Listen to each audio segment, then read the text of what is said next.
What's up, Jake? Hey, John, how's it going? I'm doing all right, brother. How are you? I'm doing good. Excellent. What's up?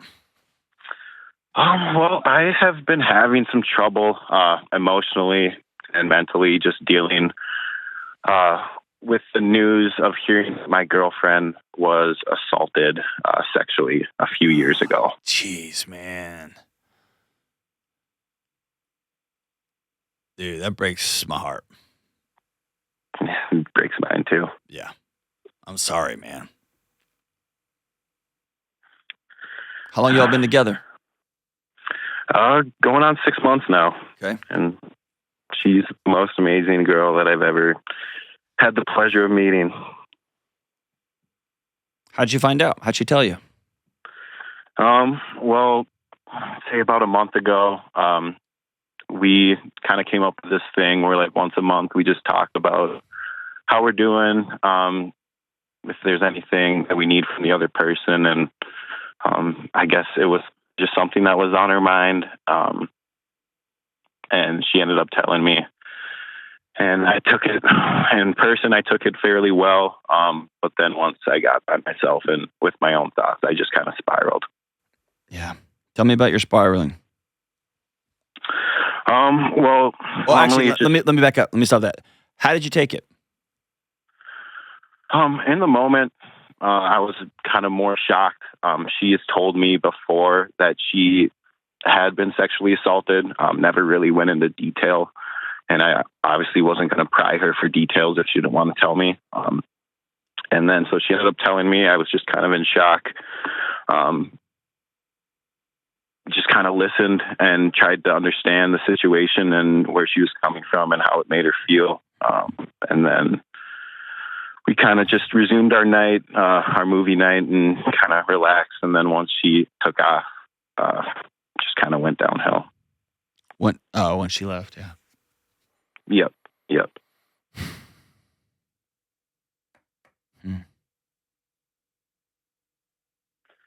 So, yeah, what have you been working through?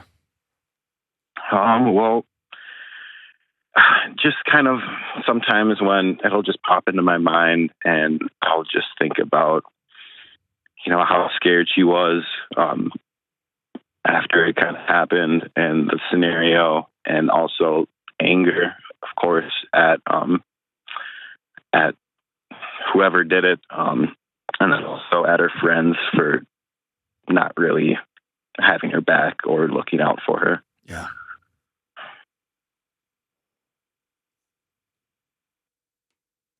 Yeah, that's all right, man. Just a twisted ball of rage. Being angry is the right response right now. I think the biggest challenge is it's not her job to hold your anger, right? Right.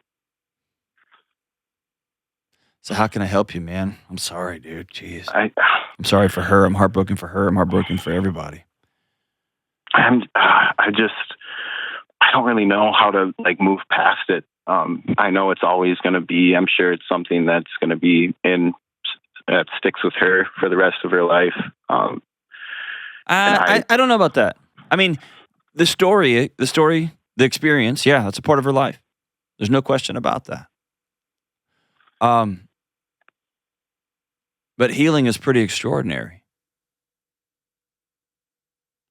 And the healing journeys are pretty extraordinary of women who've experienced some wild stuff, evil stuff. If you decide I can't be with you because this happened, you need to own that fully.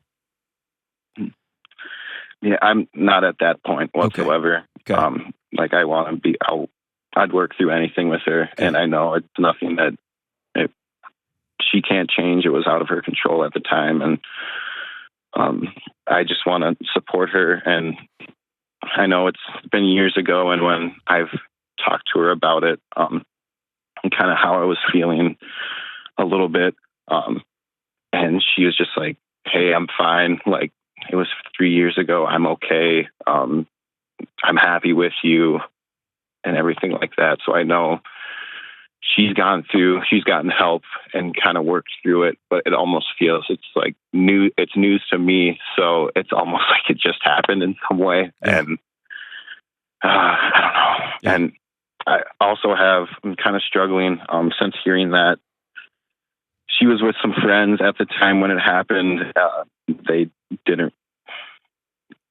kind of just let her go. And I kind of have that resentment towards her friends. Like, I don't trust them. I don't really want her. I feel like if she goes, I'm totally okay with, like, she wants to go out for a girls' night and everything like that, but I don't trust that her friends will be looking out for her and protecting her.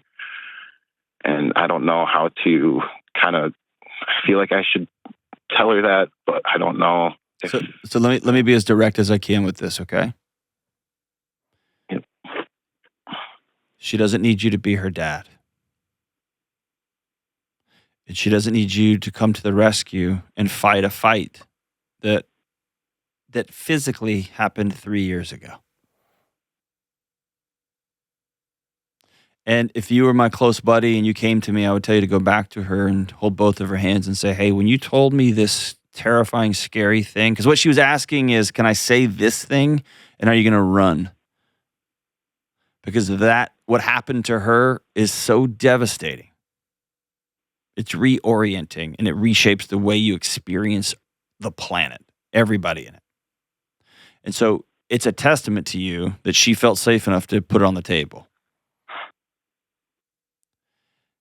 And when she immediately withdraws and says, oh, no, it's not a big deal. I'm fine. I'm over it.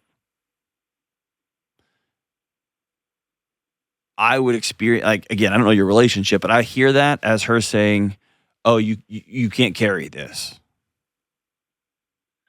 That's fine. You can't anchor, you can't co-experience healing with me. That's fine. That's cool. I'll keep doing this on my own. And so I would coach you, I would encourage you to go hold both of her hands and look her in the eyes and say, I didn't answer this right. I'm going to re-answer this. I am not scared about what happened with you.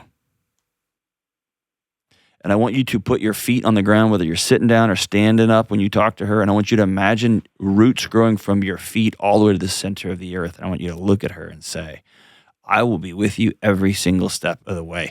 Next to you, behind you, in front of you, but you decide what happens next. Because when you go to a woman who's been assaulted, who wants to go back out with a group of friends a few years later, and you want to begin to say, whoa, you can't do that. Those friends won't. What you implicitly say is, you didn't get this the last time. You need somebody to guard you. Somehow you played a role in this. Do you get what I'm saying? And I know that's not what you're meaning to do, but I just want to give you the 360-degree experience here. Yeah, I see what. You have to own how uncomfortable you, and be pissed at her friends. That sucks that they didn't show up for her. But you have to own your discomfort. You can't hand your discomfort to her. You can't hand your anger and rage to her. And you have to go see a counselor and deal with your anger and rage. And by the way, you should be incredibly enraged. Yeah, I've been with the same woman for a quarter century. If I found out, if she sat down and was like, hey, I need to tell you this happened to me, I'd be right there with you. I would be enraged and wild, and she gets to choose what counseling looks like. And she gets to choose what going to the authorities or not looks like. And she gets to choose that I don't want to do anything right now, but in a year from now, I might want to. And you experience your feet rooted to the center of the earth, and you let her know, I'm not scared of the feelings, of the pain, of the hurt. I am rooted here with you.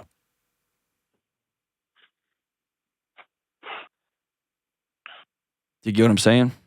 Yeah, I do. I just you feel. It sounds like you feel powerless, helpless.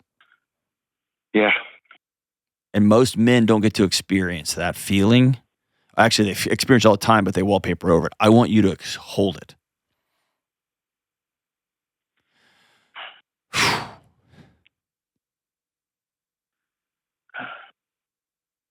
You got to grieve it. Yeah.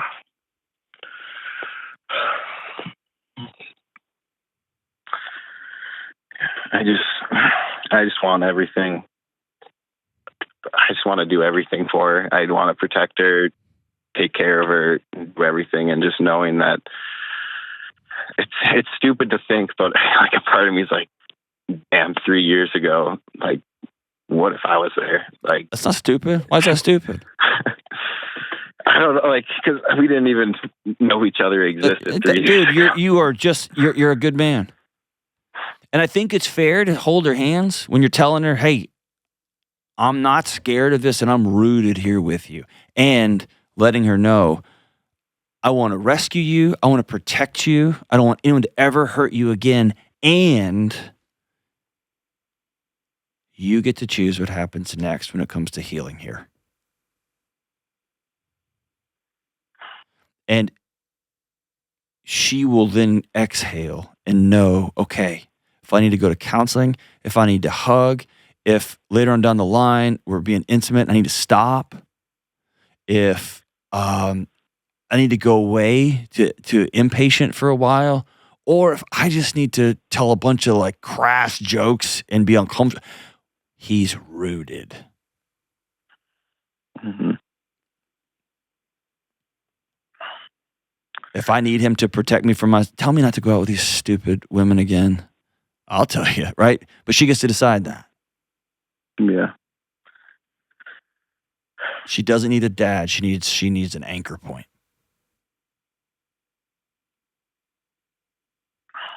And I'm telling you this with all love in my heart. You can't fix what happened. What you can be is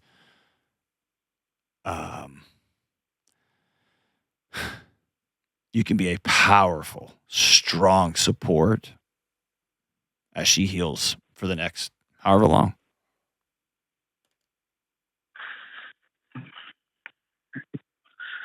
Yes, man, I plan on doing that. I just haven't been. Just when I get in my own head, I don't want to tell any of my friends. I feel like it's way too personal of a thing to. Yeah, it's her story to tell. It's her story to tell. And I don't want to talk to her as well because I don't want to bring it up, and because I know, however I'm feeling, it was probably tenfold for her after that happened, and I don't want to bring that up and put her in that spot again. Yeah, but we're not going to compare grief. It's not a contest. Yeah. And I think you're right to not tell your buddies yet. That's her story to tell. And at some point, like, because your buddies, if this relationship keeps going, will have some shape, form, or fashion to be her buddies, right? But I can tell by the emotion, like, you need to go talk to a counselor, dude. Because there's also a powerlessness in this story that probably has roots in your own childhood, too.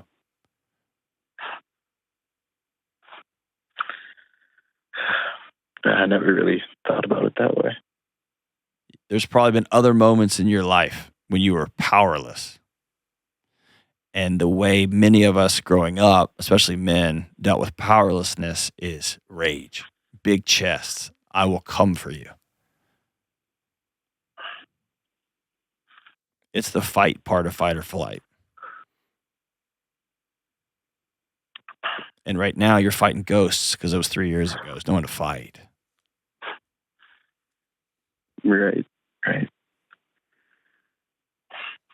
An exercise, well, I don't give you an exercise yet. I got a couple of things I would do if you and I were working together long term, but you're not ready there. I want you to go talk to a counselor, and I want you to tell her, I want to redo it. I want to redo that thing. It's haunting me that I didn't answer it the right way. I just let us watch a movie together after you put this big thing on the table, and I want to redo. Can I have a redo? And she'll probably be like, you don't need a redo. I'm fine. And be like, no. This is for me. Will you do this for me?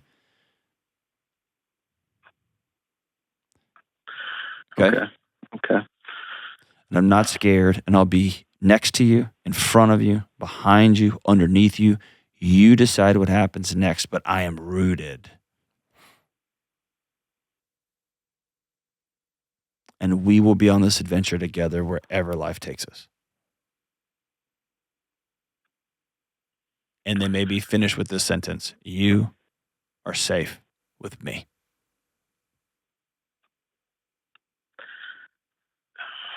Cool? Yeah. That's all I want her to safe. Okay. She needs a co-pilot. She needs a support system, not a father, not an instruction manual, not somebody to filter her decisions, and not somebody who inadvertently communicates to her, if you had just done this, this, and this wouldn't have happened. Like we're not doing that. We're not doing that. I am an anchor point here. I'll go to counseling with you. I will drive you. I will drop you off. I will sit with you for 6 months when you just can't go. I will choose to believe you when you say everything's all good. And then 4 months from now, when it's not good, I'm going to choose to hold you and love you. I am here. And she gets to decide what happens next. She's lucky to have you, my brother. She's lucky to have you. Blessings to you. Call anytime.